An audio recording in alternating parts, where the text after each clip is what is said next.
మనిషి జీవితంలో తన తెలివితేటల ద్వారా, తన జ్ఞానం ద్వారా ఎన్నో అపాయాల నుండి, ఎన్నో ఇబ్బందికరమైన పరిస్థితుల నుండి తన జ్ఞానం ద్వారా, తెలివితేటల ద్వారా, బలం ద్వారా మనిషి తప్పించుకుంటూ ఉంటాడు.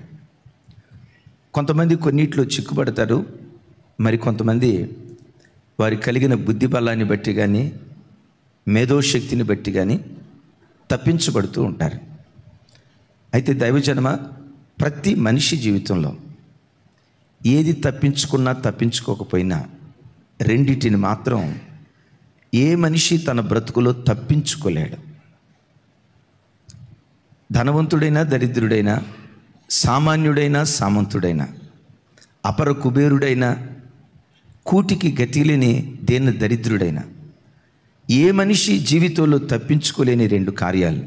ఒకటి మరణం, రెండవది దేవుని యొక్క న్యాయ తీర్పు. విన్నారా?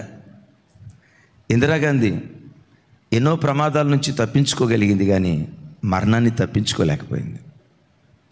ఆదాము కాలం నుండి నేటి వరకు వారి కలిగిన డబ్బుతో ఎన్నో వాటి నుంచి తప్పించుకోగలిగారు, కానీ మరణము నుండి తప్పించుకున్న నరుడు నేటి వరకు భూమి మీద లేడు, రాగల కాలంలో కూడా రాడు. రైట్? మరణం ఒక మనిషి తప్పించుకోలేడు అనేది ఎంత ఖచ్చితమో, దేవుని యొక్క న్యాయ తీర్పును కూడా ఏ మనిషి తప్పించుకోలేడు అనేది ఖచ్చితం. దీని గురించే అపోస్తులైన పౌలు గారు కొరింథీ సంఘానికి ఉత్తరం రాస్తూ ఓ దివ్యమైన మాట అంటాడు. ఏమంటాడంటే, కొరింథీలకు రాసిన 2వ పత్రిక 5వ అధ్యాయం 10వ వచనం నాతో కలిసి. ఎందుకనగా, స్వరమెత్తాలి, ఎందుకనగా తాను జరిగించిన క్రియల చొప్పున అవి మంచివైనను సరే, చెడ్డవైనను సరే, దేహముతో జరిగించిన వాటి ఫలమును ప్రతివాడు పొందునట్లు మనమందరము క్రీస్తు న్యాయపీఠము ఎదుట ప్రత్యక్షము కావలయును. పౌలు గారు చెప్తాడు, కొరింథీ సంఘమా, ఈ దేహంతో మనం జరిగించిన క్రియలు అవి మంచివైనా సరే, చెడ్డవైనా సరే, ప్రతి వాడు వాటికి తగిన ప్రతిఫలం పొందుకోవటానికి ప్రతి మనుష్యుడు క్రీస్తు న్యాయపీఠం ఎదుట నిలవాలి అని మాట్లాడతాడు. ఎవరయ్యా క్రీస్తు న్యాయపీఠం ఎదుట నిలవబడేది? ఒక క్రైస్తవులేనా? మందిరానికి వెళ్ళే ప్రజలేనా? దేవుని వాక్యం ఏమంటుందంటే, ఆకాశం క్రింద భూమికి పైన బ్రతుకుతున్న సమస్త మనుష్యులు, అమెరికా దేశ అధ్యక్షుడే కావచ్చు, భారతదేశ రాష్ట్రపతి కావచ్చు, ఆస్ట్రేలియా దేశ ప్రధానమంత్రి కావచ్చు, సామాన్యమైన బ్రతికే ఒక సామాన్యమైన మనుషుడే కావచ్చు, ప్రతివాడు క్రీస్తు న్యాయపీఠము ఎదుట ప్రతివాడు నిలవాలి. ఎందుకు నిలవాలయ్యా? కంపెనీలో పనిచేసినప్పుడు నెల చివరిలో జీతం కొరకు ఎదురు చూసినట్లుగా ఈ జీవితం అంతా ముగించబడిన తర్వాత దేహముతో జరిగించిన వాటి కొరకు, వాటి నిమిత్తం ప్రతిఫలం పొందటానికి ప్రతి మనుషుడు క్రీస్తు న్యాయపీఠం ఎదుట నిలవాలి. దేవుని వాక్యం అంటుంది. అయ్యా, మా భారతదేశంలో కొంతమంది సుప్రీంకోర్టు జడ్జిలు ఉన్నారు. వారు దేశంలో ఉన్న ప్రజలందరికీ న్యాయం తీర్చారు. వాళ్ళు కూడా నిలవాలా? నిలవాలి. హైకోర్టు జడ్జీలు ఉన్నారు, జిల్లా జడ్జీలు ఉన్నారు. వాళ్ళు ఆ ప్రాంతాల్లో ఉన్న ప్రజలందరికీ న్యాయం తీరుస్తూ వచ్చారు కదా. న్యాయమూర్తులు కూడా క్రీస్తు న్యాయపీఠం ఎదుట నిలవాలా అంటే న్యాయాధిపతులేమి, న్యాయమూర్తులేమి, ప్రధానులేమి, పరిపాలకులేమి, ప్రతి మనుషుడు క్రీస్తు న్యాయపీఠం ఎదుట నిలవవలసిన రోజు ఒకటి ఉంది. దేవుని యొక్క వాక్యం అంటుంది. అందుకనే నాకైనా మీకైనా ప్రపంచంలో ఉన్న ప్రతి మనుషునికి, జీవులకు అంతిమ న్యాయాధిపతి మన ఆరాధ్య దైవం ప్రభు అయిన యేసు క్రీస్తు వారు. ఆ దేవునికి చప్పట్లు కొడుతూ స్తోత్రాలు చెప్దాం. దేన్ని బట్టి ఆయన తీర్పు తీరుస్తాడంటే, దేహముతో జరిగించిన వాటిని బట్టి.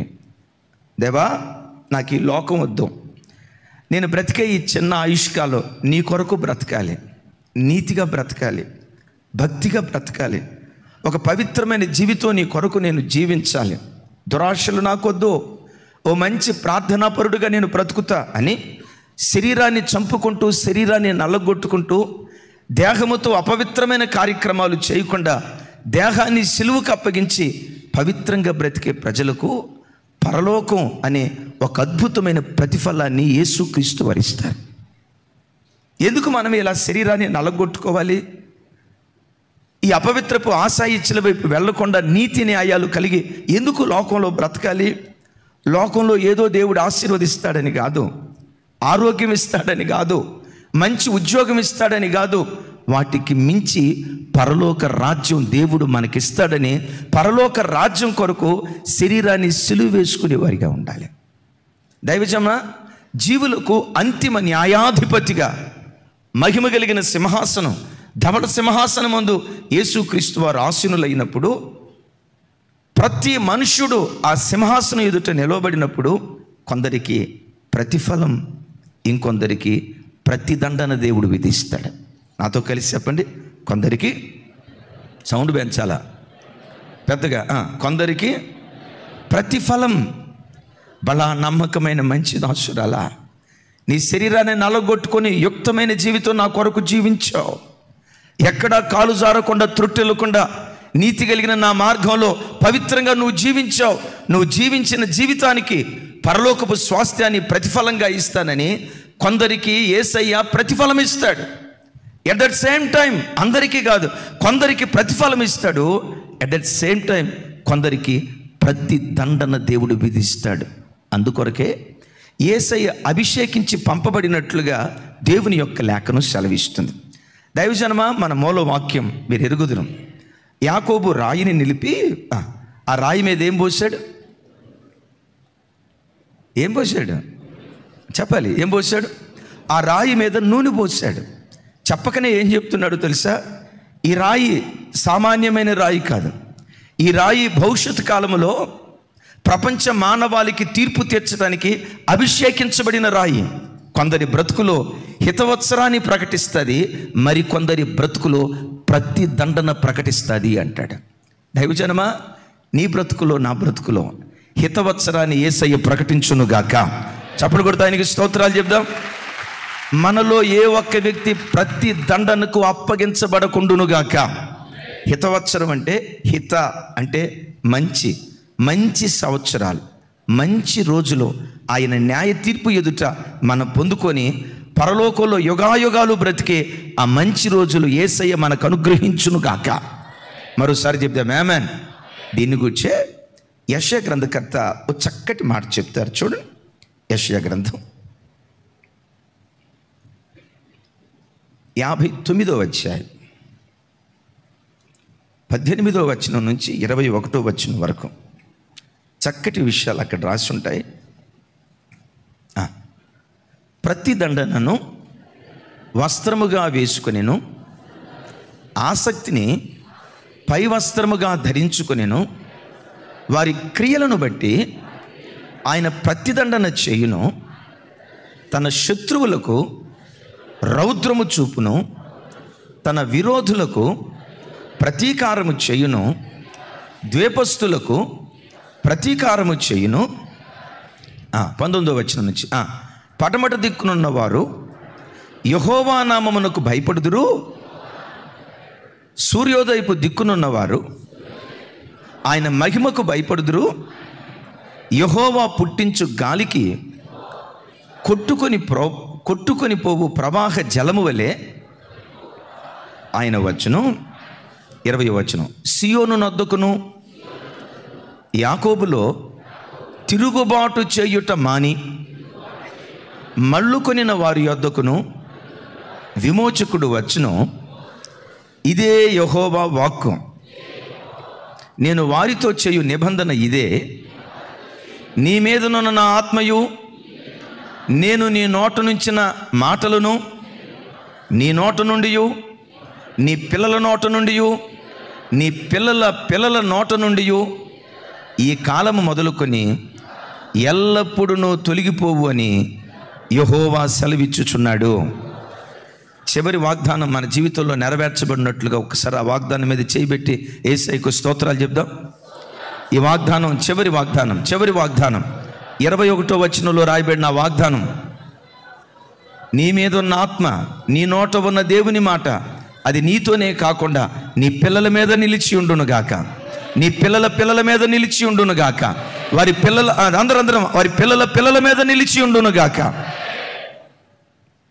దైవజనమా, దేవుడు తీర్పు తీర్చే విషయంలో ఎంత ఖచ్చితంగా ఉంటాడో యెషయా భక్తుడు ఇక్కడ ఏమంటాడంటే, ఆయన ప్రతిదండనను వస్త్రంగా ధరించాడు. కొందరు పట్టు వస్త్రాలుగా ధరిస్తే, మరికొంతమంది లెనిన్ క్లాత్ వస్త్రాలుగా ధరిస్తే, ఈ దేవుడట, చూడండి మాట, ఈ దేవుడట ప్రతిదండనను వస్త్రముగా, ఆసక్తిని పైబట్టగా ధరించున్నాడట. ప్రతిదండనను ఆసక్తిని వస్త్రముగా పై వస్త్రంగా ధరించిన వాడు లోకంలో ప్రజలకు ఎలా తీర్పు తీరుస్తున్నాడు. ఆ కాలంలో కానీ ఈ కాలంలో కానీ 2 రకాల ప్రజలు ఉంటారు. ఒకటి, దేవునికి విరోధంగా బ్రతికే విరోధమైన ప్రజలు. మరికొంతమంది దేవుని యొక్క వాక్యం విని గత కాలాలలో దేవుని మీద చేసినటువంటి ఆ తిరుగుబాటును మాని దేవుడైన యెహోవా వైపు మల్లుకొని దేవుని పట్ల భయభక్తులుగా బ్రతుకుతున్నటువంటి ప్రజలు. విన్నారా? ఆ కాలంలో కానీ ఈ కాలంలో కానీ ఈ 2 వర్గాల ప్రజలు తప్పకుండా ఉంటారు. కొందరేమో ఇష్టానుసారంగా బ్రతికేవాళ్ళు, దేవుని భయం వాళ్ళకు ఉండదు, తీర్పును గూర్చిన కలవరం వాళ్ళకు ఉండదు.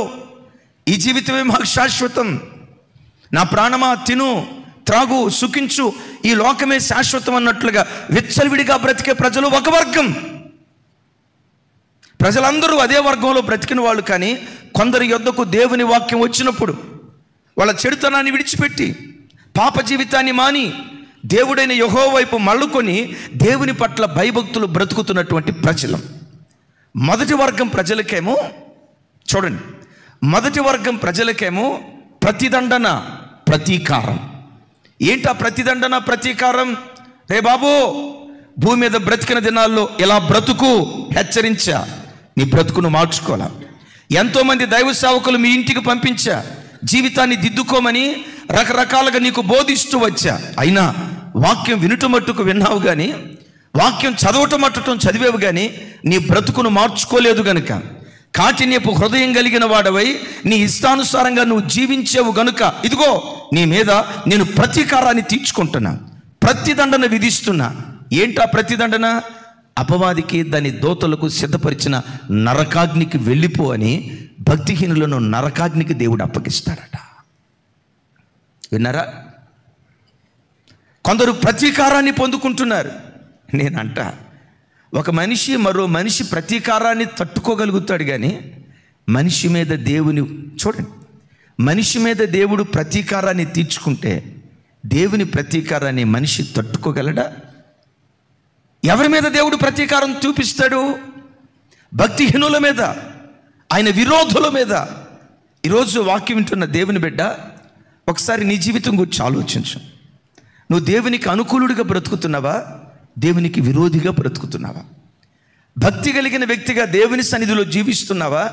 నీ మనస్సాక్షి ఎక్కడో, నీ జీవితం సరిగ్గా లేదు, నువ్వు భక్తిగా బ్రతకట్లా, నీ భక్తి జీవితంలో కొంత లోపం ఉంది అని ఎక్కడి నుంచైనా నీ మనస్సాక్షి నీ హృదయాన్ని గుచ్చుతా ఉందా? ఆలోచించు. విరోధులకు ప్రతిదండన, విరోధుల మీద ప్రతీకారాన్ని చూపిస్తాడట.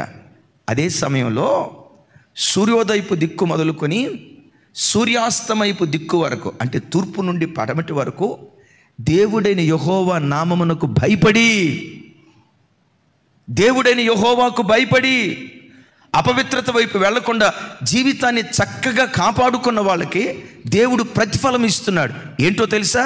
నంబర్ 1, వారికి పరలోక స్వాస్థ్యాన్ని ప్రతిఫలంగా ఇస్తున్నాడు. రెండో మాట ఏంటో చెప్పమంటారా? రెండవది, వారికి దేవుడిచ్చే ప్రతిఫలం, వారి మీద ఏ భక్తి కలిగిన ఆత్మ ఉందో, వారి నోట ఎలాంటి పవిత్రమైన మాట ఉందో, వారి తలల మీద ఎలాంటి ప్రార్థనాత్మ ఉందో, వారి తలల మీద ఉన్న ఆత్మే వారి పిల్లల మీద కూడా దేవుడు కుమ్మరిస్తూ ఉన్నాడు. వారి పిల్లలతో మాత్రమే కాదు, ఆ తర్వాత అంటాడు వారి కొంచెం పెద్దగా దేవుడు అంటాడు, నీ మీద ఉన్న ఆత్మ, నీ నోటనున్న నా మాటలు నీ పిల్లల మీద, నీ పిల్లల పిల్లల మీద, వారి పిల్లల పిల్లల మీద నేను కుమ్మరిస్తాను, నా నిబంధన ఎన్నడూ తొలగిపోదు అంటాడు. ఒక మాట హృదయంలో నుంచి ఒక మాట అడుగు, అయ్యా నా మీద ఏ భయభక్తులు కలిగిన ఆత్మ ఉందో, ఏ ప్రార్థన ఆత్మ ఉందో, ఎలాంటి పవిత్రత కలిగిన ఆత్మ నా హృదయంలో నా తల మీద కుమ్మరించబడిందో, అదే ఆత్మ నా పిల్లల పిల్లల మీద కూడా కుమ్మరించబడాలి యేసయ్యా. నా పిల్లల పిల్లల మీద కూడా కుమ్మరించబడాలి యేసయ్యా. దేవుని న్యాయ తీర్పు ఎదుట మనం నిలవబడినప్పుడు, నా వైపు చూడాలి, దేవుని న్యాయ తీర్పు ఎదుట మనం నిలవబడినప్పుడు ప్రతిదండన పొందుకునేవారిగా కాదు, ప్రతిఫలాన్ని పొందుకునేవారిగా దేవుడు మనలను బ్రతికించునుగాక. చెప్దాం ఆమేన్. మరలా అడుగుతా, జీవులకు అంతిమ న్యాయాధిపతి ఎవరు? ప్రపంచానికి న్యాయం తీర్చేది ఎవరు? నాకైనా నీకైనా ప్రపంచంలో ఏ వ్యక్తికైనా జీవులకు అంతిమ న్యాయాధిపతి మన ఆరాధ్య దైవం ప్రభు అయిన యేసుక్రీస్తు వారు. చెప్దాం ఆమేన్. భక్తిహీనులకు ప్రతిదండన, భక్తిహీనుల మీద ప్రతీకారం, భక్తిగా బ్రతికిన వారికి ప్రతిఫలం. చూడండి, సౌలుకు దేవుడు రాజ్యం ఇచ్చాడు. నా బ్రతుకు నాదే, నా జీవితం నాదే, తన ఇష్టానుసారంగా బ్రతికాడు. నేనంట 40 సంవత్సరాలు సౌలును దేవుడు ఓర్చుకున్నాడు. విన్నారు ఈ మాట? ఎన్ని సంవత్సరాలు? ఆయన చూడండి, ప్రతీకారాన్ని వస్త్రంగా ధరించాడు నిజమే, పై వస్త్రంగా ఆసక్తిని ధరించాడు నిజమే. కానీ దేవుడు ఎవరో తెలుసా? ఆది నుండి ఒక మనిషిని శిక్షించే విషయంలో దేవుడు చాలా ఆలస్యం చేస్తాడు, శిక్షించే విషయంలో దీర్ఘశాంతాన్ని చూపిస్తాడు. అదే ప్రేమను పంచే విషయం ఉందో చూసారా? రెప్పపాటు కాలంలో ఒక మనిషికి ప్రేమను పంచుతూ ఉంటాడు. అందుకని కీర్తనకర్త అంటాడు కదా, ఆయన దయ ఆయుష్కాలం ఉంటుంది, ఆయన కోపము చెప్పాలి దైవజనమా, నీ బ్రతుకులో సౌలును 40 సంవత్సరాలు ఓర్చుకున్నాడు. రేపు మారుతాడు, తర్వాత దినాల్లో బ్రతుకు సరిచేసుకుంటాడు. 40 సంవత్సరాలు ఓర్చుకొని ఎంత ఛాన్స్ ఇచ్చినా తన బ్రతుకు తనదే. చివరికి ప్రతీకారం, ప్రతిదండన పొందుకున్నాడు. గిల్బోవ పర్వతం మీద దారుణమైన మరణం, తనతో పాటు తన పిల్లలు. ఆ తర్వాత సౌలు వంశం ఏమైపోయిందో ఎవ్వడికి తెలియదు. సౌలు తర్వాత వచ్చాడు ఒక భక్తి కలిగిన మనుష్యుడు. చెప్పాలి సౌలు తర్వాత వచ్చాడు ఒక భక్తి కలిగిన మనుష్యుడు. దినానికి వచ్చి 7 మార్లు స్తుతిస్తూ, ఆమేన్, దినానికి వచ్చి 3 మార్లు ప్రార్థిస్తూ, వాక్యంలో రాయబడిన మాట, దివారాత్రములు ధర్మశాస్త్రాన్ని ధ్యానిస్తూ దేవుడు దేవుడు దేవుడు అని ఆ దేవుని ప్రపంచంలో బ్రతికాడు దావీదు. ఆ దావీదుకు దేవుడిచ్చిన ప్రతిఫలం భూమి మీద ఏంటో తెలుసా? గొర్రెల దొడ్డిలో నుంచి లేవనెత్తి సింహాసనం మీద కూర్చోబెట్టాడు. అంతకు మించి దావీదు మీద ఉన్న ఆత్మ, దావీదు నోటనున్న దేవుని మాట, దావీదు మీద నిల్చున్న ఆ భక్తి కలిగిన మనసు వారి పిల్లల పిల్లల మీద కుమ్మరించాడు. ఆ దావీదు వంశంలోనే దావీదును తలదన్నే లోకరక్షకుడు యేసు క్రీస్తు వారు ఉద్భవించారు. నేనంట దావీదు మీద నిలిచిన భక్తి కంటే, విచిత్రం చూడండి, దావీదు మీద నిలిచిన ఆత్మ కంటే, దావీదు మీద నిలిచిన భయభక్తులు కలిగిన జీవితం కంటే మించిన ఆత్మ కలిగిన వాడు దావీదు వంశంలో పుట్టుకొని వచ్చాడు. దేవుని మాట నిరర్ధకం కాలేదు. నీ మీదున్న ఆత్మ, నీ నోటనున్న నా మాటలు నీ పిల్లల మీద నేను ఉంచుతానని వాగ్దానం చేసిన దేవుడు వాటన్నిటికి మించి దావీదుకు దేవుడిచ్చిన ప్రతిఫలం ఏంటో తెలుసా? పరలోకపు స్వాస్థ్యాన్ని దేవుడు ప్రతిఫలంగా ఇచ్చాడు. దైవజనమా, మనం సౌలు వంటి వారిగా బ్రతకొద్దు, దావీదు వంటి వారిగా దేవుని సన్నిధిలో బ్రతుకుదుము గాక. ఒకటి గమనించండి, చనిపోయిన తర్వాత తీర్పు జరుగుతుంది నిజమే. చనిపోయిన తర్వాత ప్రతి మనిషి న్యాయాధిపతి అని యేసుక్రీస్తు ప్రతివాడు నిలవబడాలి నిజమే. దానికి సూచనగా ఆదికాండం నుంచి క్రొత్త నిబంధన వరకు న్యాయాధిపతిగా దేవుడు సృష్టిలో ఉండి న్యాయం తీరుస్తూ వచ్చాడు. న్యాయాధిపతిగా తన ఉనికిని దేవుడు చాటుతూ వచ్చాడు. చనిపోయిన తర్వాత ఎప్పుడో మనం క్రీస్తు న్యాయపీఠ ఎదుట నిలవబడటమే కాదు, భూలోకంలో కూడా కొన్నిసార్లు తన న్యాయాధిపతత్వాన్ని దేవుడు తన ఉనికిని చాటి చెప్పుకుంటూ కొన్ని రుజువులు చూపించాడు. దాని గురించే యోధా భక్తుడు భలే చక్కటి మాట అంటాడు. చూడండి, యోధా పత్రిక 5వ అధ్యాయం. దేవుడు క్రొత్తగా రేపు తీర్పు తీర్చడం మాత్రమే కాదు, సృష్టి ఆరంభం నుంచి దేవుడు న్యాయాధిపతిగా భక్తిహీనులకు, భక్తి కలిగిన వారికి ఆయన తీర్పు తీరుస్తూనే ఉన్నాడు అని చెప్తూ దాన్ని కోట్ చేస్తూ యోధా పత్రికలో అంటాడు. చూడండి, ఒకే అధ్యాయం ఉంటుంది కదా. యోధా పత్రిక 5వ వచనం నుంచి 7వ వచనం వరకు నాతో కలిసి చెప్పండి. ఈ సంగతులన్నీ మీరు మొదటనే ఎరిగియున్నను, నేను మీకు జ్ఞాపకం చేయగోరుచున్నదేమనగా, కొంచెం పెద్దగా, ప్రభు ఐగుప్తులో నుండి ప్రజలను రక్షించి, మరోసారి, ప్రభు ఐగుప్తులో నుండి ప్రజలను రక్షించినను వారిలో నమ్మకపోయిన వారిని తర్వాత నాశనం చేసిన, మరియు తమ ప్రధానత్వమును నిలుపుకొనక తమ నివాస స్థలమును విడిచిన దేవదూతలను మహాదినమున జరుగు తీర్పు వరకు కటిక చీకటిలో నిత్య పాశములలో ఆయన బంధించి భద్రము చేశాను. ఆ ప్రకారముగానే సొదొమ గొమొర్రాలను వాటి చుట్టుపక్కలనున్న పట్టణములను వీరి వలెనే వ్యభిచారము చేయుచు పరశరీరానుసారులైనందున నిత్యాగ్ని దండన అనుభవించుచు దృష్టాంతముగా ఉంచబడెను. ఒకసారి చూడండి, ఇక్కడ 3 సన్నివేశాలు చెప్తున్నాడు. నంబర్ 1, ఐగుప్తు దాస్యత్వం నుంచి ఇశ్రాయేలీయులు విడిపించబడి కనాను దేశాన్ని స్వతంత్రించుకున్న అనుభవం ఒక దృష్టాంతంగా. రెండవ దృష్టాంతం ఏదో తెలుసా? దేవదూతలను గూర్చిన దృష్టాంతం ఎత్తిపట్టి మాట్లాడాడు. 3వ దృష్టాంతం ఏదో తెలుసా? సొదొమ గొమొర్రా మీదకు దేవుడు తీర్పు తీర్చిన విధానం. పేతురు భక్తుడైతే నోవాహు కాలాన్ని కూడా కోట్ చేశాడు. సరే, ఏదేమైనా ఎందుకు ఇవన్నీ పరిశుద్ధ గ్రంథంలో దృష్టాంతాలుగా రాయబడ్డాయి? ఎందుకు రాయబడ్డాయో తెలుసా బాబు? ఆ కాలంలో ఏం జరిగిందో నేటి కాలంలో అది జరుగుతుంది, జాగ్రత్త. నేడేం జరుగుతుందో భవిష్యత్ కాలంలో కూడా అది జరగబోతుంది, జాగ్రత్త. మనుషులారా, సొదొమను గూర్చిన ప్రస్తావన ఎందుకు దేవుడు బైబిల్లో రాశాడు అనుకున్నారు? దేవదూతలకు తీర్పు తీర్చిన విధానం దేవుడు ఎందుకు రాశాడు అనుకున్నారు? ఇశ్రాయేలీయులు అరణ్యంలో ప్రయాణమైన ప్రతి సంఘటన దేవుడు ఎందుకు రాశాడు అనుకున్నాడు? చరిత్ర నేర్చుకోవటానికి కాదు, చదివి జ్ఞానం తెచ్చుకోవటానికి కాదు, వాటితో పాటు మరి విశేషంగా వారి జీవితంలో ఏం జరిగిందో, ఆ కాలంలో ఏమి సంభవించాయో, అయ్యలారా మన జీవితంలో కూడా ఇది సంభవించబోతున్నాయి, తస్మా జాగ్రత్త అని హెచ్చరించటానికి దృష్టాంతాలుగా బుద్ధి కలుగుటకై ఈ సంగతులు దేవుడు మనకు వ్రాయించాడు. కొంచెం పెద్దగా చెప్దాం. చదివి ఈ దృష్టాంతాలను చదివి చెప్పండి, మనం ఏం తెచ్చుకోవాలంటాడు? కొంచెం గట్టిగా. అంటే బుద్ధి తెచ్చుకోవాలంటే మనకు బుద్ధి లేదనే, అంటే ఆ మాటకున్న అర్థం లేదనేగా. బుద్ధి తెచ్చుకోండి అంటున్నాడంటే లేదనే కదా. ఏంటి మొదటి దృష్టాంతం? దైవజనమా, నిజంగా మీరైనా నేనైనా పరలోకాన్ని కాంక్షించే ప్రజలు నిజంగా మనమైతే ఇప్పుడు మనం వినబోయే మాట మన గుండెల్లో భయం పుట్టాలి.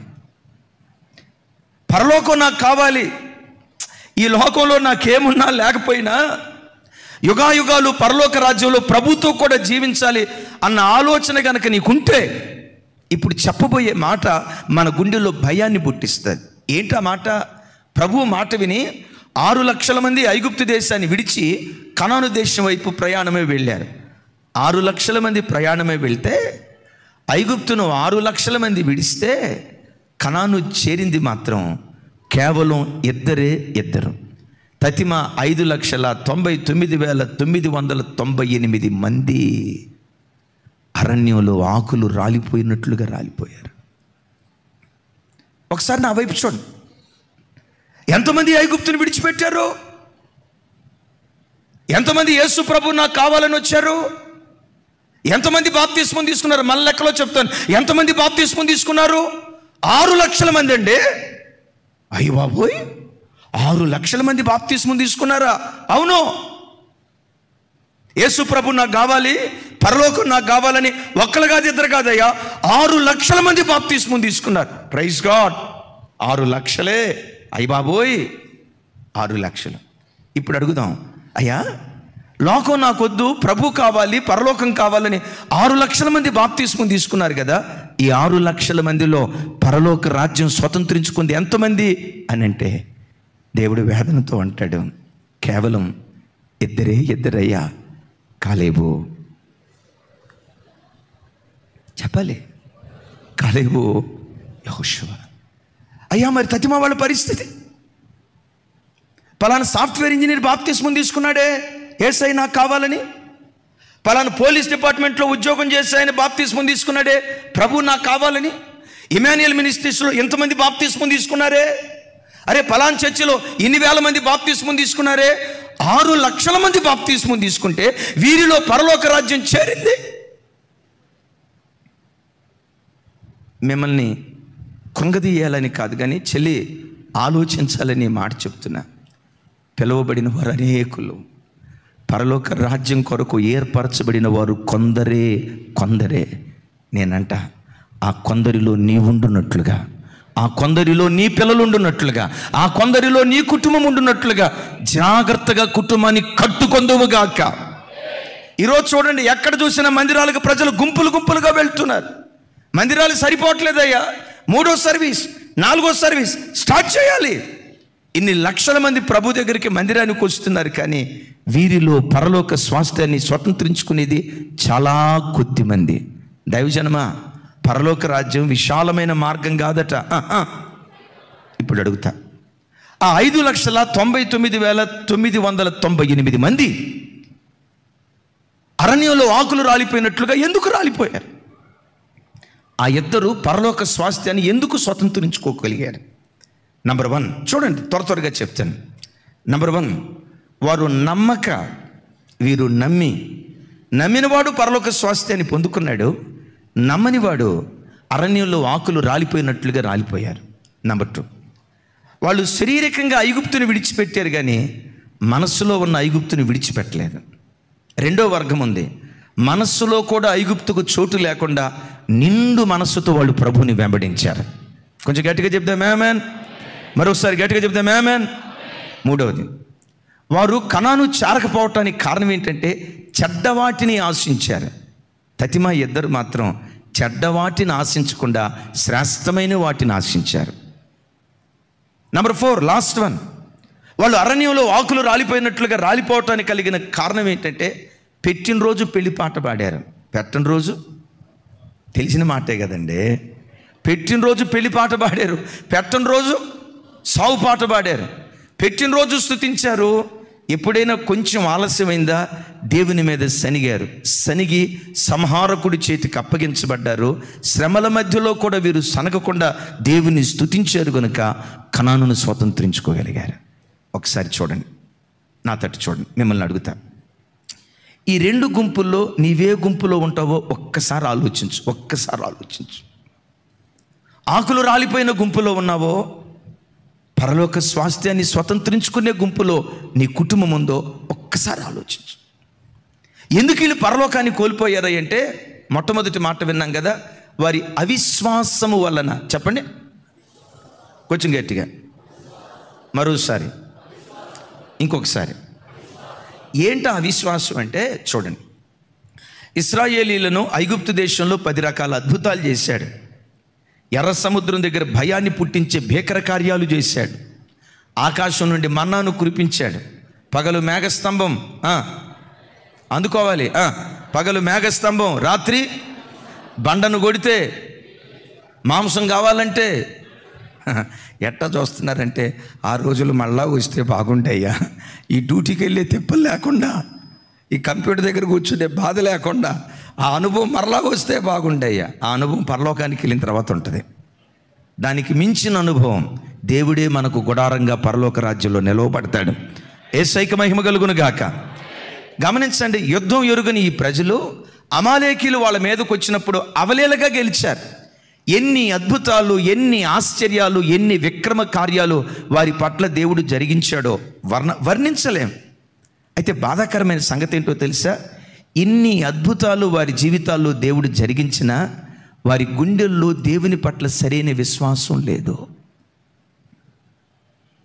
ఇశ్రాయేలు ప్రజల్లో 12 మందిని దైవజనుడైన మోషే నాయకత్వంలో కనానును వేగు చూడమని పంపించాడు. దేవుడు ఎందుకు పంపించాడో తెలుసా?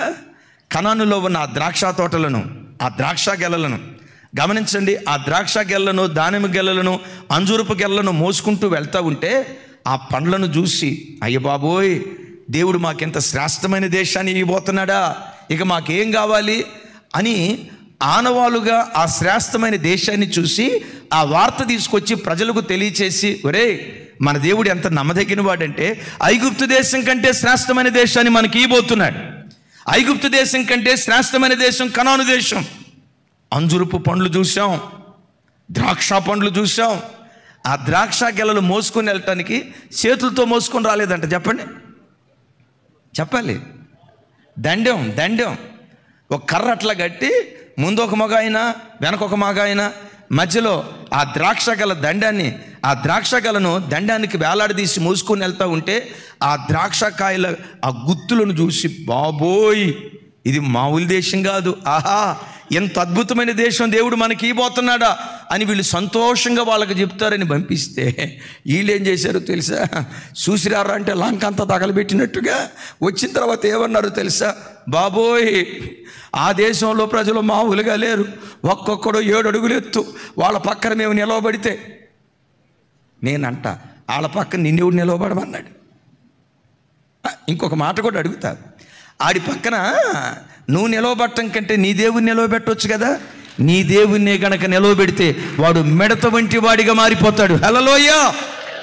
గమనించండి, శత్రువులను పొగుడుతున్నారు, శత్రు బలాన్ని పొగుడుతున్నారు కానీ అన్ని సంవత్సరాలు విక్రమ కార్యాలు వారి జీవితాల్లో జరిగించిన దేవునిని వాళ్ళు ప్రశంసించలేకపోతున్నారు. దైవజనమా, కొంచెం బాధాకరమైన సంగతి ఏంటో తెలుసా? మిమ్మల్ని కృంగదీయాలని కాదు, ఆలోచింప చేయాలని. ఇశ్రాయేలీలు ఐగుప్తులో బయలుదేరింది మొదలుకొని ఎన్నెన్నో అద్భుతాలు చేసినట్లుగా నీవు రక్షించబడిన నాట నుండి అతడు చూడు, రక్షించబడిన నాట నుండి ఎన్ని అద్భుతాలు దేవుడు నీకు చేయలేదు, ఎన్ని ఆశ్చర్య కార్యాలు చేయలేదు. దేవుని మహాత్యాన్ని కన్నులారా అనుభవించింది నీ కుటుంబం. దేవుని మహిమను నీ వ్యక్తిగత జీవితంలో నువ్వు రుచి చూచావు. ఈ యేసయ్య నువ్వు చదువుకున్న యేసయ్య కాదు, ఈ యేసయ్య నువ్వు విన్న యేసయ్య కాదు, వ్యక్తిగతంగా యేసయ్యను రుచి చూచి ఎరిగినటువంటి వాడివి నీవు. నీ పిల్లల జీవితాల్లో ఎన్ని విక్రమ కార్యాలు గతంలో దేవుడు చేయలేదు. నీ వ్యాపారంలో ఎన్ని అద్భుతాలు నీ జీవితంలో చేయలేదు. నీ సంసారంలో, ఉద్యోగ స్థలంలో ఎన్నెన్ని ఆశ్చర్య కార్యాలు దేవుడు నీ జీవితంలో చేయలేదు.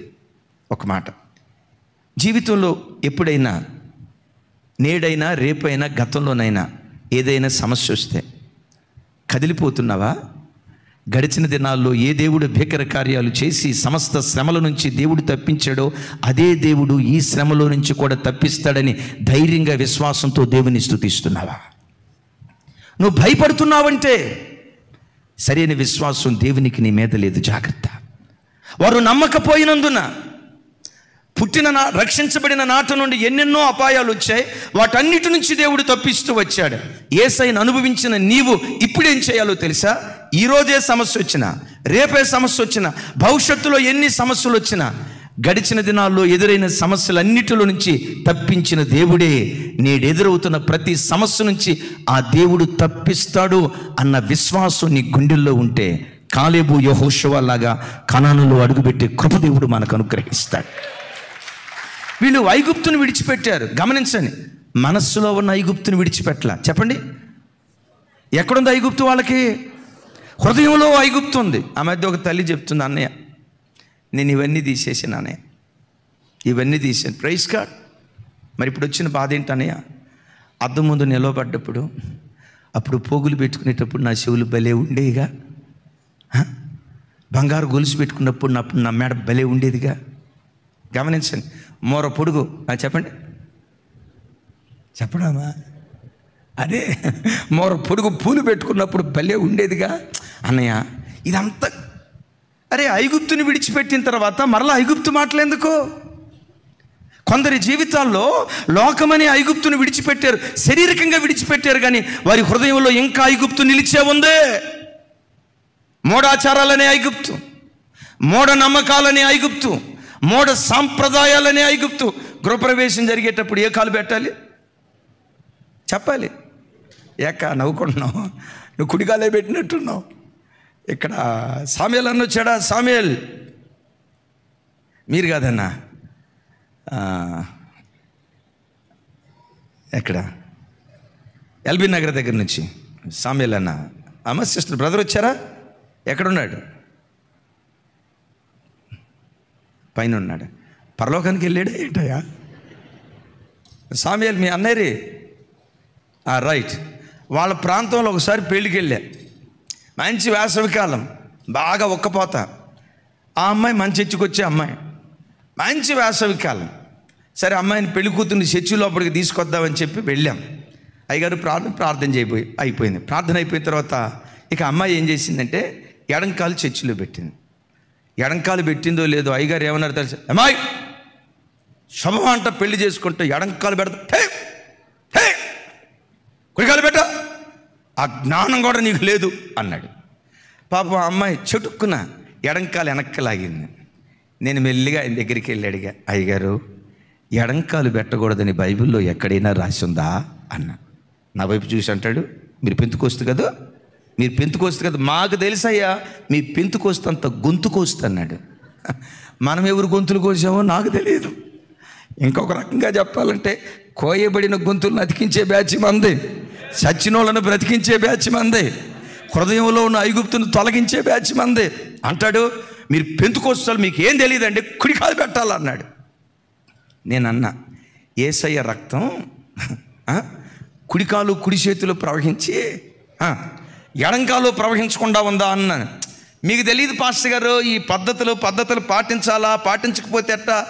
నేను మనసులో అనుకున్నా, ఈయన శారీరకంగా ఐగుప్తుని విడిచిపెట్టాడు కానీ హృదయంలో ఐగుప్తు తొలగిపోవాలా. సరే అమ్మాయి ఎడంకాలు వెనక్కలాగి కుడికాలు పెట్టింది. అద్భుతం తెలుసా, కుడికాలు పెట్టిందో లేదో ఉన్న పాటున కరెంటు పోయిందంటే. కరెంటు పోయిందో లేదో ఆయన నా వైపు చూశాడు. నేను అన్నా, కుడికాలు మహిమ, ఎంత మహాత్యం అది కుడికాల్లో. సరే మొత్తం పోతే వస్తుందిలేండి కరెంటు, దానిదే ఉంది, కరెంటు పోతే వస్తుంది. నేనేం అనలేదు కదా అయ్యగారు, మీరే అంత బరెస్ట్ వస్తుంది, నేను రాదనలేదు కదా. పోతే వస్తండి, ఒక 5 నిమిషాలు 10 నిమిషాలు వస్తుంది, తర్వాత చేద్దాం. అమ్మాయిని లోపలికి తీసుకెళ్ళాను. ఇక పెళ్లిపేటల మీద కూర్చోబెట్టారు. అది రేకుల షెడ్ చర్చి. మీరు ఎప్పుడైనా చూడండి, ఇప్పుడంటే కొంచెం పర్లేదు కానీ మే నెలలో తూగో పాగో వెళ్తే, ప్రత్యేకంగా తూర్పుగోదావరి పశ్చిమ గోదావరి కొన్ని ప్రాంతాలకు వెళ్తే మే మాసంలో ఆ ప్రాంతంలో ఉన్న మగోళ్ళు దరిదాపుగా దేవుని కృపను బట్టి సొక్కా వేసుకోరు. ఒక్కటే ఏమా నిక్కలో తప్ప సొక్కా ఏ మహానుభావుడికి ఉండదు, ఉంటే బనియన్ ఉంటుంది. కారణం ఏంటంటే 24 గంటల చెమట. ఇక ఆ రేకుల షెడ్డు మే నెల భయంకరమైన చెమట. ఈ అమ్మాయి గుడ్లు తేలేస్తా వాళ్ళ అమ్మతో అంటుంది, అమ్మ థమ్సప్, అమ్మ పెప్సీ, అమ్మ మాజా, తాగింది తాగుతూనే ఉంది, గుడ్లు తేలేస్తూ ఉంది. ఇక అమ్మాయి కూర్చోలేక వాళ్ళ అమ్మని పిలిచి అంది, అమ్మ నేను ఇక్కడ కూర్చోలేనమ్మా, నేను బయటికి వెళ్ళిపోతానమ్మా, నేను ఇక్కడ కూర్చోలేనమ్మా, నన్ను బయటికి తీసుకెళ్ళమ్మా అంటుంది.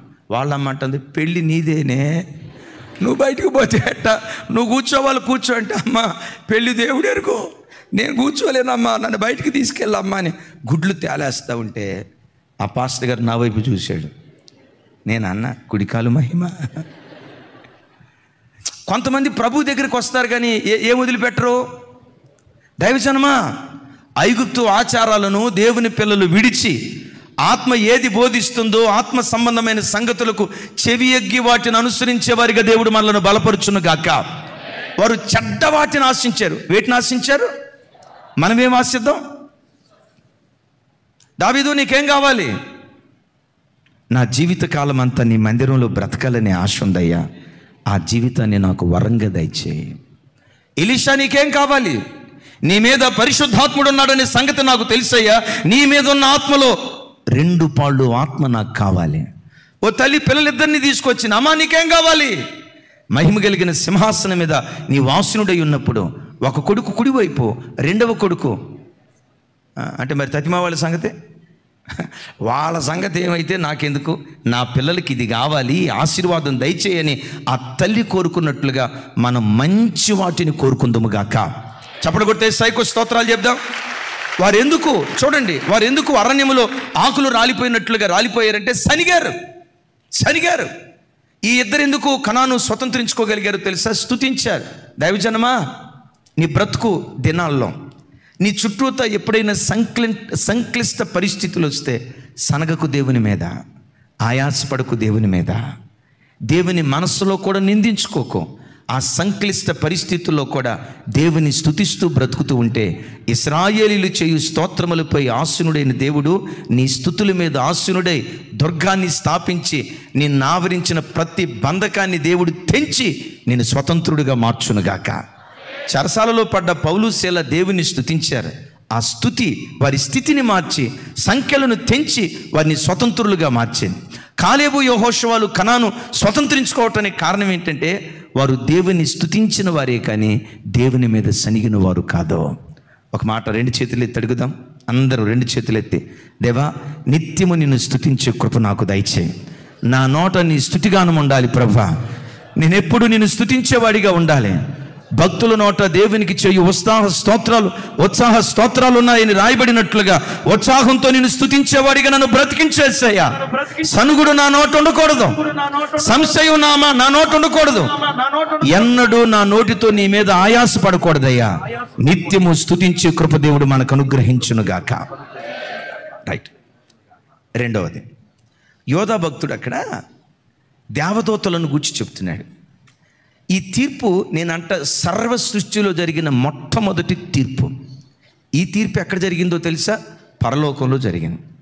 మహోన్నతుడైన దేవుడు సమీపింపరాని తేజస్సులో అమరత్వం కలిగిన వాడై భీకరమైన మహిమను ధరించి మహోన్నతుడైన దేవుడు పరలోక రాజ్యంలో ఉన్నప్పుడు దేవదూతలను సృజించాడు.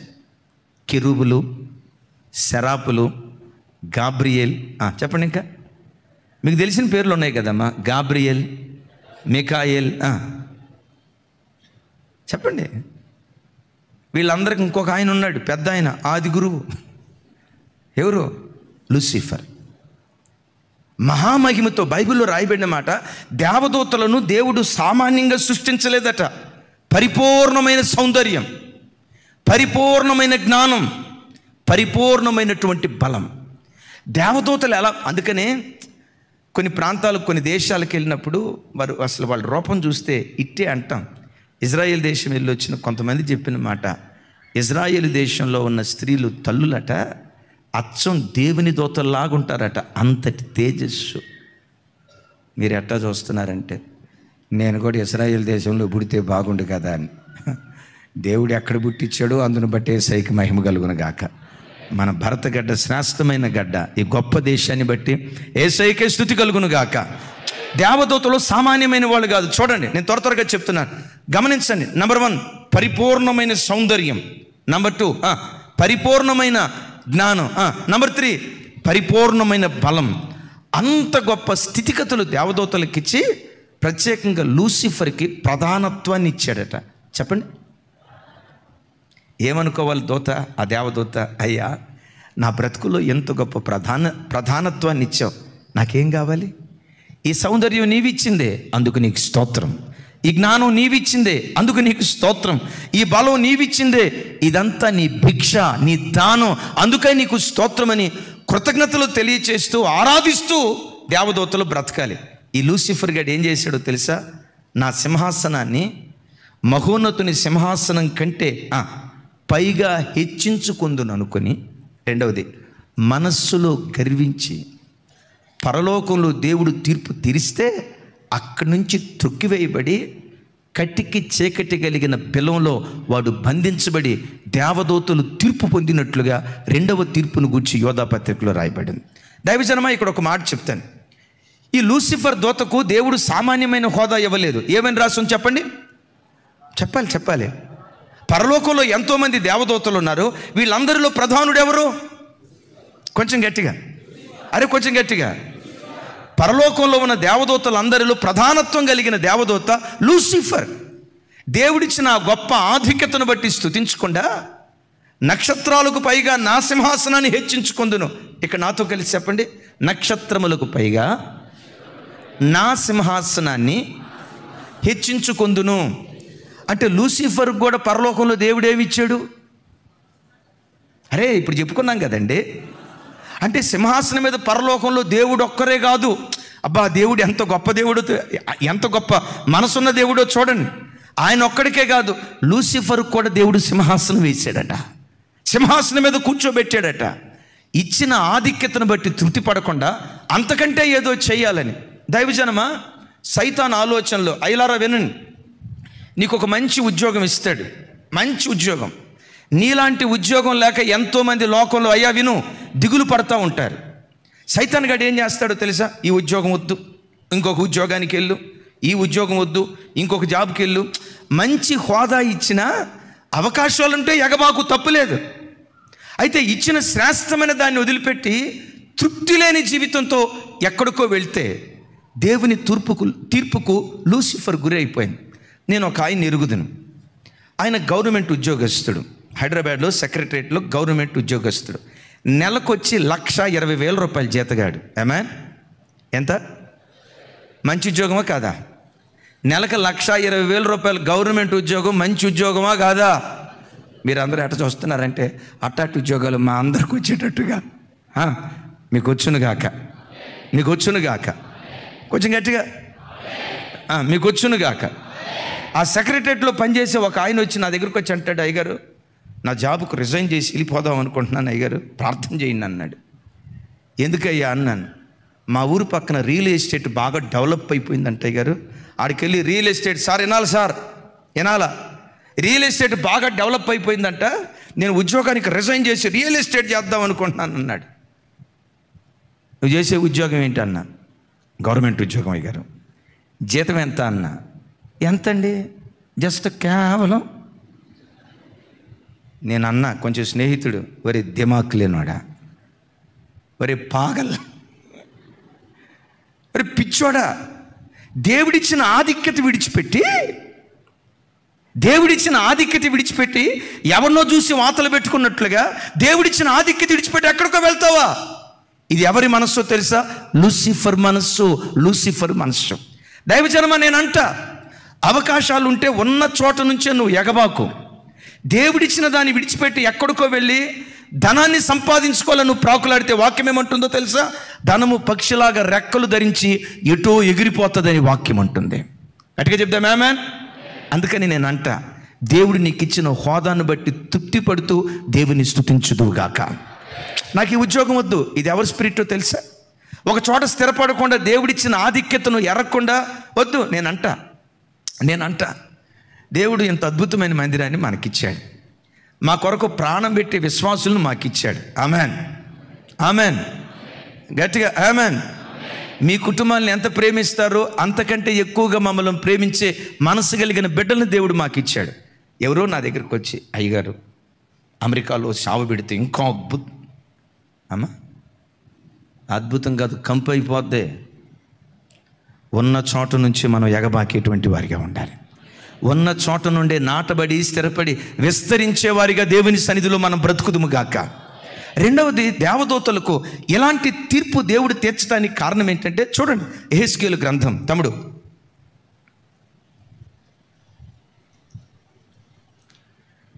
28వ అధ్యాయం 17వ వచనం.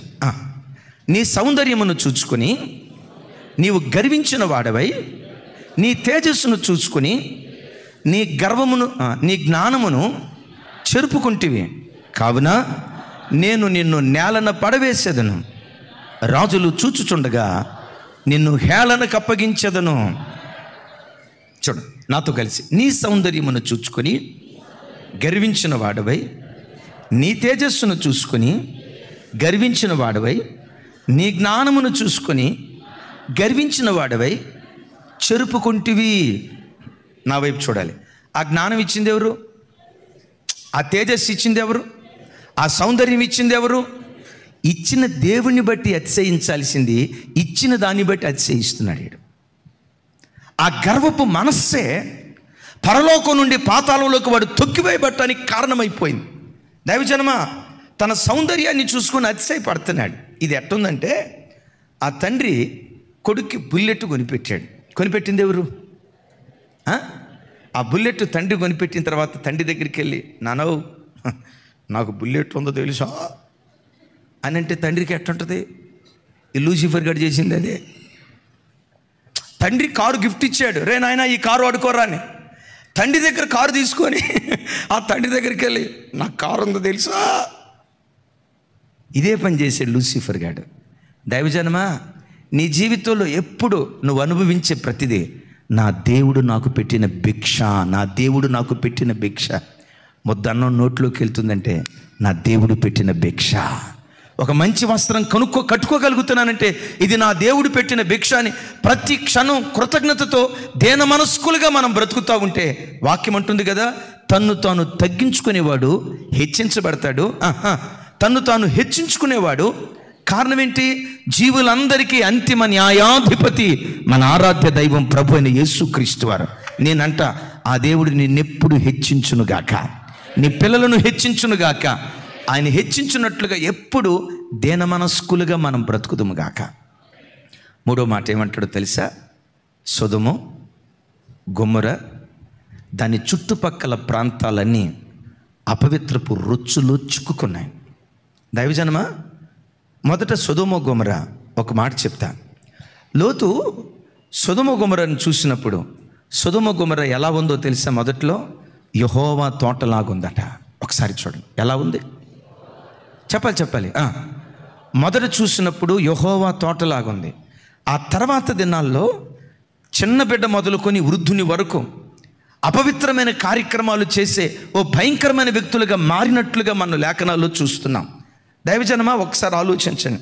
ఈ రోజున కూడా సంఘాలలో అనేక మంది ప్రజల పరిస్థితి, ఒకప్పుడు దేవుని బిడ్డలే, ఒకప్పుడు ప్రార్థనకు మారుపేరు, ఒకప్పుడు ఆత్మీయతకు మారుపేరు, ఒకప్పుడు దైవికమైన కార్యాలకు మారుపేరు, ఒకప్పుడు దేవుని బిడ్డలుగా బ్రతికిన ఆ కుటుంబాలే కొన్ని సంవత్సరాల తర్వాత దయ్యపు కుటుంబాలుగా కొన్ని కుటుంబాలు మిగిలిపోతున్నాయి. ఒకప్పుడు పరిస్థితి, ఇది యెహోవా తోట, దేవుని బిడ్డలంటే ఇలా బ్రతకాలరా, దేవుల్లో నడిస్తే ఇలా నడవాలరా అని నిన్ను చూసి అనేక మంది అనుకున్నారు సొదొమను గూర్చి అన్నట్లుగా. రాను రాను సొదొమ గొమొర వ్యభిచారపు ఆత్మతో నిండుకొని భ్రష్టు పట్టిపోయింది ఆ ప్రాంతం. ఇక్కడ ఏమంటాడో తెలుసా? సొదొమ గొమొరను దాని చుట్టుపక్కల ప్రాంతములలోను అని రాసుంటుంది. దైవజనమా, ఎప్పుడు నీ చుట్టుపక్కల వాతావరణం సరైనది కాకపోతే సాధ్యమైనంత వరకు అక్కడి నుంచి బయటపడటానికి ప్రయత్నించు. ఎందుకో తెలుసా? పరిసరాల ప్రభావం నీ ఆత్మీయ జీవితం మీద ప్రభావితం చూపిస్తుంది. నీ స్నేహితులు సరైన వాళ్ళు కానప్పుడు, నీ సహకారులు సరైన వాళ్ళు కానప్పుడు, నీ చుట్టూతో బ్రతికే వ్యక్తులు సరైన వాళ్ళు కానప్పుడు సాధ్యమైనంత వరకు ఆ స్థలాన్ని విడిచి ప్రక్కకు రావటానికి నువ్వు ప్రయత్నం చేయదువుగాక. సొదొమ గొమొరాల మీద ఏ దురాత్మ ఉందో సేమ్ ఆ స్పిరిట్ చుట్టుపక్కల ప్రాంతాలు కూడా వ్యాపించినట్లుగా దేవుని యొక్క లేఖనం సెలవిస్తుంది. ఏం జరిగింది సొదొమ గొమొరాలో? చూడండి, పేతురు పత్రిక చూడండి. పేతురు పత్రిక 2వ అధ్యాయం 2 పేతురు 6వ వచనం నుంచి 8వ వచనం వరకు నేను చదువుతాను, నాతో కలిసి చెప్పండి. ఆయన సొదొమ గొమొరాలను పట్టణములను భస్మం చేసి ముందుకు భక్తిహీనులగు వారికి వాటిని దృష్టాంతముగా ఉంచుటకై వాటికి నాశనము విధించి దుర్మార్గుల కామ వికారయుక్తమైన నడవడి చేత బహుగా బాధపడిన నీతిమంతుడగు లోతును తప్పించెను. అద్భుతం.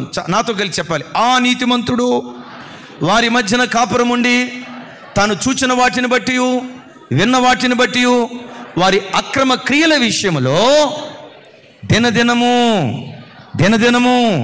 స్వరమెత్తాలి, దినదినము నీతిగల తన మనస్సును నొప్పించుకొనుచూ వచ్చెను. ఇలాంటి మంచి భక్తి కలిగిన ఆత్మీయ జీవితం మనకు దేవుడు దయచేయనట్లుగా చప్పట్లు కొట్టి యేసయ్యకు స్తోత్రాలు చెప్దాం. దినదినము తన మనస్సాక్షిని నొప్పించుకుంటూ వచ్చాడు. ఇక చూడండి, మరలా 6వ వచనానికి వద్దాం. సొదొమ గొమొర్రా ప్రాంతాల్లో ప్రజలు భయంకరమైన వ్యభిచారపు ఆత్మచేత నిండుకున్నారు. అమ్మా అయ్యా, ఒకప్పుడు సొదొమ గొమొర్రాలో ఎలాంటి పాపం జరిగింది అని మనం విన్నాం కదా.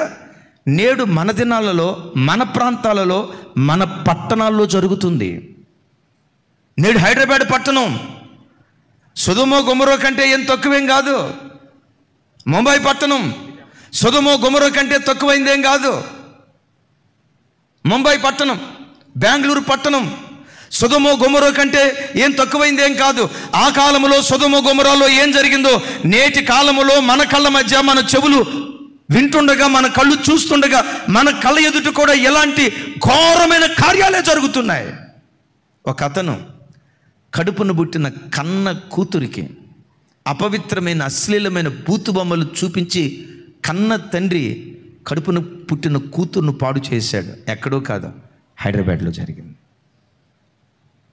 6 సంవత్సరాల పసికందు నిద్రపోతూ ఉంటే ఆ 6 సంవత్సరాల పసికందును ఎత్తుకొని వెళ్ళి ముక్కు పచ్చలారని ఆ చంటి బిడ్డను పాడు చేసి ఎక్కడ తన పేరు చెప్తాదోనని నిర్దాక్షిణంగా చిన్న బిడ్డను చంపేశాడు. ఇది ఎక్కడో సొదొమలో జరిగింది కాదు. అయ్యా అమ్మా, నేటి కాలం ప్రతి పట్టణం సొదొమ గొమొర్రా లాంటి పట్టణాలుగా మిగిలిపోయాయి. ఆ మధ్య ఒకసారి పట్టణాలు పాడైపోయాయి, సొదొమ గొమొర్రా వాతావరణం పట్టణాల్లో ఉందని వర్తమానం చెప్తే కింద కామెంట్ బాక్స్లో ఒక తమ్ముడు ఏమి రాశాడో తెలుసా? అన్నయ్య, పట్టణాలే కాదన్నయ్య.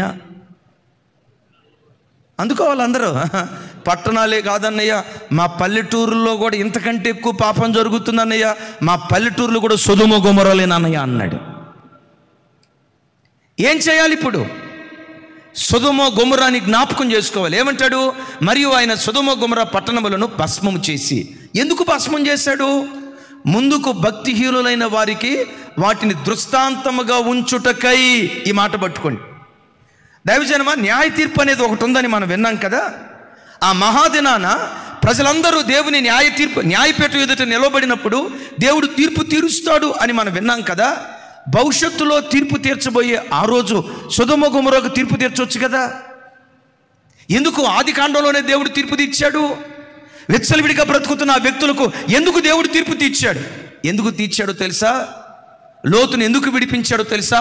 తస్మాత్ సొదొమ గొమొర్రాలాగా వావి వరసలు తప్పి అక్రమంగా బ్రతుకుతూ ఉంటే, భార్య ఉండగా పరస్త్రీ అని, భర్త ఉండగా పరపురుషుడని వావి వరసలు తప్పి అక్రమంగా బ్రతికితే, వివాహం కాకుండా యవన వయసులో ఆ అబ్బాయి నచ్చాడు, ఈ అబ్బాయి నచ్చాడని అక్రమంగా బ్రతికితే, సొదొమ గొమొర్రా పట్టణానికి ఏ గతి పట్టిందో నీకు కూడా గతి పడుతుంది, జాగ్రత్త అని హెచ్చరించటానికి, మనకు దృష్టాంతంగా ఉంచడానికి సొదొమ గొమొర్రా మీద దేవుడు తన అగ్నిగంధకాలు కుమ్మరించాడు. దైవజనమా, నీకు నాకు పాఠం నేర్పటానికి సొదొమ గొమొర్రాకు తీర్పు తీర్చాడు. అది చదివి సొదొమ గొమొర్రా ఎలా పాడైపోయిందట అని చరిత్ర చదువుకొని జ్ఞానం నేర్చుకోవటమే కాదు, దేవా సొదొమ గొమొర్రా ప్రజల్లా కాకుండా నా బ్రతుకులో లోతులాగా నేను ఉండాలి స్వామి. కన్న వాటిని బట్టి, విన్న వాటిని బట్టి నీతి కలిగిన తన మనస్సును చెప్పాలి నీతి కలిగిన తన మనస్సును నొప్పించుకుంటూ ఉండటాన్ని బట్టే అద్భుతం. చూడండి, సొదొమ గొమొర్రా అంతా అగ్నిగంధకాల్లో పాడైపోయింది, తప్పించబడిన ఒకే ఒక్క కుటుంబం. నేనంట నీ కుటుంబం అలా తప్పించబడును గాక. లోతుకు దేవుడిచ్చిన పేరు ఏంటంటే నీతిమంతుడుగు లోతు. చెప్పండి. దీని గురించే దెసలోనియ పత్రికలో పౌలు గారు ఇలా అంటాడు. ఇక నేను ముగింపులోకి వచ్చాను. చూడండి, దెసలోనికి రాసిన మొదటి పత్రిక 4వ అధ్యాయం 4-6 వచనాలు నాతో కలిసి చెప్పండి. మీలో ప్రతివాడును దేవునిని ఎరుగని అన్యజనుల వలె కామాభిలాషల యందు కాక పరిశుద్ధత యందును ఘనత యందును తన ఘటములను ఎట్లు కాపాడుకొనవలెనో అది ఎరిగి ఉండుటయే దేవుని చిత్తం. నెక్స్ట్, ఈ విషయ మంది ఎవడును అతిక్రమించి తన సహోదరునికి మోసము చేయకుండవలెను. ఇక్కడ నుంచి, ఎందుకనగా మేము పూర్వము మీతో చెప్పి సాక్ష్యం ఇచ్చిన ప్రకారము ప్రభువు వీటన్నిటి విషయమై ప్రతిదండన చేయువాడు. ఏం చేసేవాడు? వ్యభిచారులకు ప్రతిదండన చేస్తాడు. అక్రమ సంబంధాల్లో కూరుకుపోయిన వారికి ప్రతిదండన చేస్తాడు. యవ్వన కాలంలో జారత్వానికి అప్పగించుకున్న బిడ్డలకు ప్రతిదండన చేస్తాడు. అయిలారా వినండి, సెల్ ఫోన్లో ఫోర్నోగ్రఫీ బూతుబొమ్మలు చూసి కాముకత్వాన్ని రేపుకుంటున్న వ్యక్తులకు దేవుడు ప్రతిదండన చేస్తాడు, ప్రతిదండన చేస్తాడు. ప్రతి వ్యక్తి తన తన ఘటాలను పవిత్రత యందు కాపాడుకునే వారిగా బ్రతుకుదురు గాక. అలా బ్రతికితే ఏం జరిగిద్దో ఒక్క నిమిషం చెప్పి నేను ప్రార్థన చేస్తా. సర్వ శరీరులు దేవుని న్యాయపీఠం ఎదుట మహా తీర్పు దినాన నిలవబడతారు. సామాన్యులేమి, సామంతులేమి, అమెరికా దేశ అధ్యక్షుడేమి, మన గ్రామ సర్పంచ్ ఏమి, సమస్త ప్రజలు దేవుని న్యాయపీఠం ఎదుట నిలవబడతారు. బైబిల్లో రాయబడిన మాట ఏంటో తెలుసా? అంతటా గ్రంథములు విప్పబడిను అని రాసి ఉంటుంది. ఏం విప్పబడింది అంటే ఆ గ్రంథాల్లో ఏమి రాసిందో తెలుసా? నేను పుట్టిన నాట నుండి, తల్లి గర్భంలో బయటపడేటప్పుడు కేరింతలు కొట్టే నాట నుండి చనిపోయే ఆఖరి క్షణం వరకు నేను మాట్లాడిన ప్రతి మాట, చేసిన ప్రతి పని, జరిగించిన ప్రతి చర్య ఆ గ్రంథంలో దేవుడు లిఖితం చేశాడు. ఇప్పుడు ఏం జరిగింది? అంతటా గ్రంథములు విప్పబడిను అని అంటే విప్పబడింది గ్రంథాలే కాదు, నీ నా బ్రతుకు చిట్ట అక్కడ విప్పబడుతుంది. ఏమేం చేసామో, ఎలా బ్రతికామో, గడిచిన దినాల్లో మనం చేసిందంతా గమనించండి. ఒక్కరి ఎదుట కాదు, కోటాను కోట్ల మంది మనుషుల ఎదుట మన బ్రతుకుని విప్పినప్పుడు భక్తిహీనంగా బ్రతికినటువంటి వాడికి నరకాన్ని ఇస్తాడు దేవుడు. దేవుడని శరీరపు దురాశలు నలగొట్టుకొని నీతి కలిగిన తన మనస్సును నొప్పించుకుంటూ దినదినము సిలువ వేయబడుతూ దేవుని కొరకు బ్రతికిన నీ కొరకు, దేవుని కొరకు బ్రతికిన నీకు, దేవుని కొరకు బ్రతికిన నాకు మెప్పు, ఘనత, మహిమ, కోటాను కోట్ల దేవదూతలు ఎదుట, పరిశుద్ధులు ఎదుట మెప్పు, ఘనత, మహిమ దేవుడు మనకు అనుగ్రహించును కాక. ఏమిస్తాడు? మెప్పు. ఈ బిడ్డ పురుషోత్తం, ఈ బిడ్డ ఇస్సాకు, ఈ బిడ్డ యోహాను భూమి మీద బ్రతికిన దినాల్లో నమ్మకమైన దాసుడిగా నా కొరకు బ్రతికాడు. కోటాను కోట్ల దేవదూతలు ఎదుట మెచ్చుకుంటాడు. ఆయన ఎంత మహిమ కలిగిన వాడిగా ఉంటాడో ఆయన మహిమనంతా దేవుడు మనకిస్తాడు. అంత మాత్రమే కాదు, దేవుడు ఏ సింహాసనం మీద కూర్చుంటాడో ఆ సింహాసనం మీద కూర్చుని గొప్ప ఘనత, నీతిగా బ్రతికే ప్రజలకు దేవుడు అనుగ్రహిస్తాడు.